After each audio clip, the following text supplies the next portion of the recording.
Welcome to Awesome Animal Ambassadors. Today, we will meet a turkey. Turkeys can be found throughout North America in the woods. Turkeys are omnivores. When they are young, their diet consists mainly of insects and bugs. And as they grow up, they eat more seeds and nuts instead.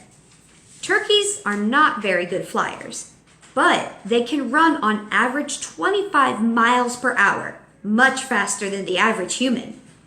An adult turkey has between 5,000 and 6,000 feathers covering their body. Males use their showy tail feathers to attract mates and ward off rival males. If you want to help protect these animals, plant native shrubs.